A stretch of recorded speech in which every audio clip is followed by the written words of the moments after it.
معزز حاضرین، حدیث مبارکہ کا مفہوم ہے، حضور علیہ الصلاۃ والسلام نے ارشاد فرمایا، تمہارے جسم میں ایک گوشت کا ٹکڑا ہے، اگر وہ صحیح ہو جائے تو تمہارا سارا جسم صحیح ہو جائے گا۔ اور پھر فرمایا کہ خوب سمجھ لو کہ وہ تمہارا دل ہے، اگر دل ٹھیک ہو گیا تو فرمایا کہ تمہارا سارا جسم ٹھیک ہو جائے گا۔ اب دل کی بیماری دو قسم کی ہے، ایک جسمانی ہے، ایک روحانی ہے۔ جسمانی بیماری کو تو آپ سمجھتے ہیں، ہارٹ پرابلم جس کو کہتے ہیں، دل کی تکلیف، اللہ تعالی ہم سب کو اس سے محفوظ فرمائے۔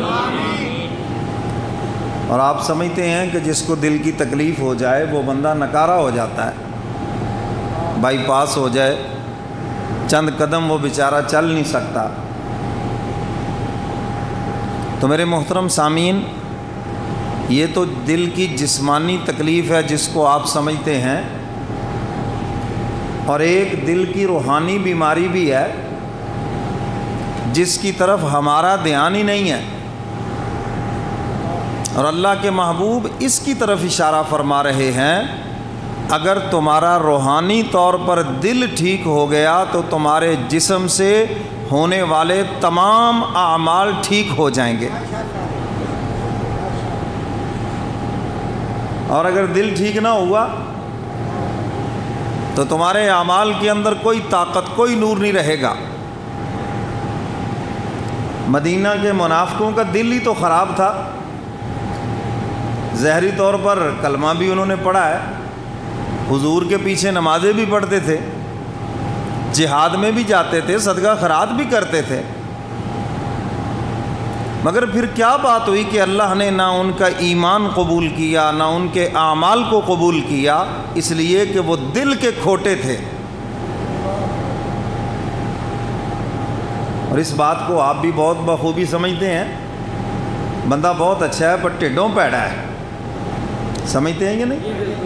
آپ سمجھتے ہیں تو اللہ نہیں جانتے، جو علیم بھی ہے، بصیر بھی ہے، وہ نہیں جانتے۔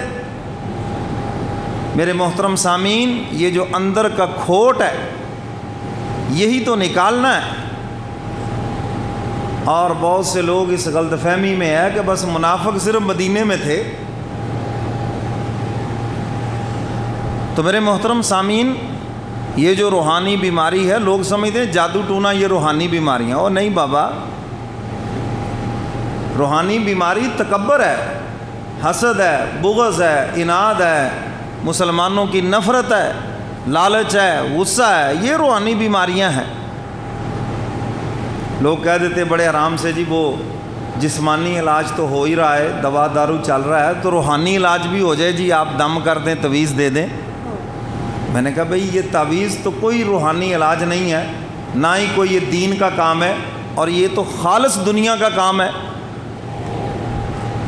اور مزے کی بات یہ ہے، یہ تعویذ دھاگے کا بزنس اتنا ہی اچھا چلتا ہے جتنا اس میں جھوٹ بولو، وہ دنیا کا بزنس ہے، سچ سے چلتا ہی نہیں ہے۔ سمجھ آ رہی ہے بات کہ نہیں؟ یہ وہ بزنس ہے جو سچ سے نہیں چلتا، جھوٹ سے چلتا ہے، جتنا جھوٹ بولو اتنا ہی چلتا ہے۔ جو آئے اس کو کہہ دو جی تیرے اوپر جن ہے، جادو ہے، جنات ہے، کسی نے وار کر دیا ہے، فلاں ہو گیا، کوئی دلیل پوچھنی ہے کسی نے؟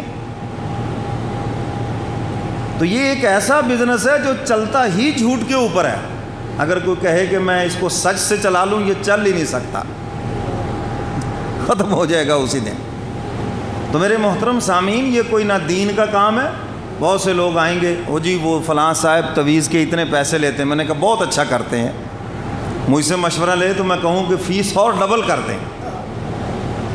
بھئی یہ دین کا کام ہے ہی نہیں، نہ یہ کوئی بزرگی کی علامت ہے، شفا ہونا یہ بزرگی کی علامت ہے؟ جتنے ڈاکٹر ہیں سارے تو بڑے بزرگ تو پھر یہی ہیں، یہ جتنے حکیم ہیں جن کے نسخوں سے لوگ شفا یاب ہو رہے ہیں، تو سب سے بڑے بزرگ تو پھر یہ ہوئے۔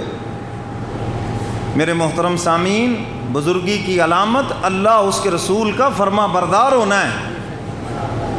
اور حضرت تھانوی رحمۃ اللہ علیہ فرمایا کرتے تھے، کسی کی بزرگی دیکھنی ہو اس کی پگڑی نہ دیکھو، تسبیح نہ دیکھو، بلکہ حضرت تھانوی رحمۃ اللہ علیہ تو مذاق میں پگڑی کو کبھی کبھی فرمایا کرتے تھے میرا جال دے دو۔ لوگ بڑے پھنستے ہیں، بڑا بزرگ ہے جی، ہے تسبیح ہاتھ میں پکڑ کے بندہ پھرتا ہو، بڑی پہنچی ہستی ہے جی۔ ہمارے ماشاءاللہ پرائم منسٹر صاحب نماز میں بھی تسبیح ہاتھ میں پکڑ کے کھڑے ہیں، پتہ نہیں کون سی تسبیح نماز میں پڑھ رہے ہیں۔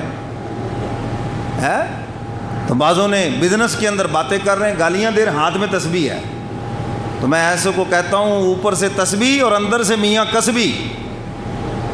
تو بھائی تسبیح پڑھنا بڑی اچھی بات ہے، لیکن آپ اس کو جال تو نہ بنائیں نا، لوگوں کو پھنسانے کے لیے اور اپنی بزرگی کا رعب جمانے کے لیے۔ ہم بڑے نیک ہیں جی۔ تو حضرت تھانوی رحمۃ اللہ علیہ فرماتے ہیں کسی کے وظیفے نہ دیکھو، کسی کی تسبیح نہ دیکھو، پگڑی نہ دیکھو، اس کا وہ چولا نہ لمبا دیکھو کہ بڑا جناب گھٹنوں تک پہنچا ہوا ہے اس کی قمیض، ننگ دڑنگ نہ دیکھو۔ فرمایا اگر دیکھنا ہے تو یہ دیکھو یہ گناہوں سے کتنا بچتا ہے، اللہ کی نافرمانی سے کتنا بچتا ہے۔ فرمایا جتنا وہ اللہ کی نافرمانی سے بچتا ہے وہ اتنا ہی بڑا بزرگ ہے، اور اگر وہ اللہ کی نافرمانی سے نہیں بچتا تو وہ کچھ بھی نہیں ہے، سب فراڈ ہے۔ اگر وہ عورتوں سے پردہ ہی نہیں کرتا، اگر وہ حلال و حرام کی تمیز ہی نہیں کرتا، اس کے چہرے پہ داڑھی نہیں ہے، حضور کی سنت کا حیا نہیں ہے اس کو، وہ کچھ بھی نہیں ہے، چاہے وہ ہوا میں اڑ کر کیوں نہ تمہیں دکھا دے، کچھ بھی نہیں ہے، وہ سب ڈرامہ ہے۔ تو فرمایا کہ اللہ والے کی پہچان ہی یہ ہے کہ یہ دیکھو وہ گناہوں سے کتنا بچتا ہے اور حضور علیہ الصلاۃ والسلام کی اتباع کتنی کرتا ہے، یہ معیار ہے۔ تو میرے محترم سامعین، یہ روحانی بیماری یہ سب سے بڑی بیماری ہے۔ تکبر زہر میں تو کچھ نہیں نظر آئے گا، یہ تو اندر کا روگ ہے۔ حسد زہری طور پر تو کچھ نہیں نظر آئے گا، یہ تو اندر کا روگ ہے۔ بغض زہری طور پر تو کچھ نہیں نظر آئے گا، یہ تو اندر کا روگ ہے۔ لالچ، ہرس، ہوس، یہ سب اندر کے روگ ہیں اور یہی روحانی بیماریاں ہیں۔ فرمایا کہ اگر کسی دل کو یہ بیماریاں لگ گئیں تو ہلاک ہو گیا وہ تو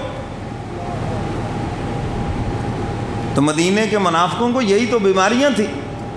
حالانکہ ظاہری طور پر کلمہ پڑھتے تھے، حضور کے پیچھے نمازیں پڑھتے تھے، مگر اللہ نے سورہ منافقون نازل فرمائی اور بتا دیا کہ نہ ان کا ایمان قبول ہے، نہ ان کے اعمال قبول ہیں۔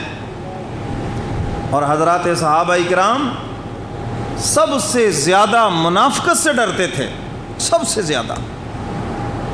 حضور علیہ الصلاۃ والسلام نے حضرت حذیفہ رضی اللہ تعالیٰ عنہ کو مدینے کے منافقوں کے نام بتائے۔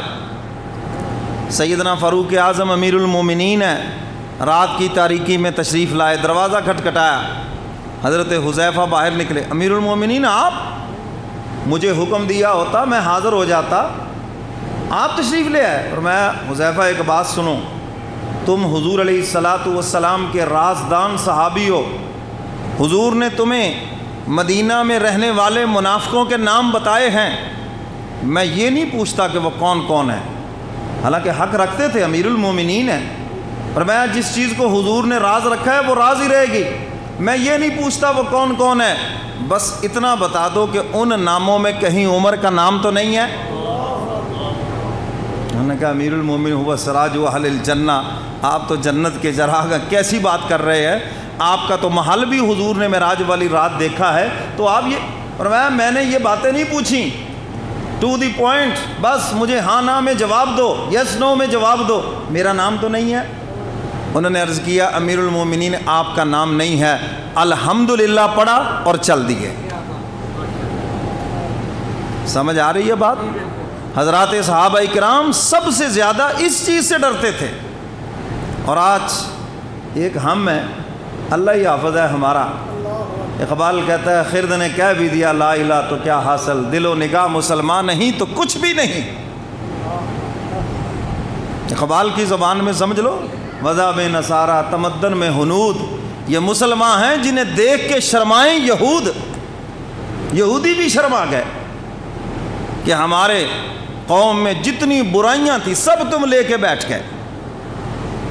میرے محترم سامعین، یہ وہ باتیں ہیں جو ہمیں بڑی تلخ لگتی ہیں، ہمیں اچھی نہیں لگتی۔ کیوں؟ اس میں ہمارا چونکہ آپریشن ہے، ہم ان چیزوں میں مبتلا ہیں اور ہم چھوڑنا نہیں چاہتے، اور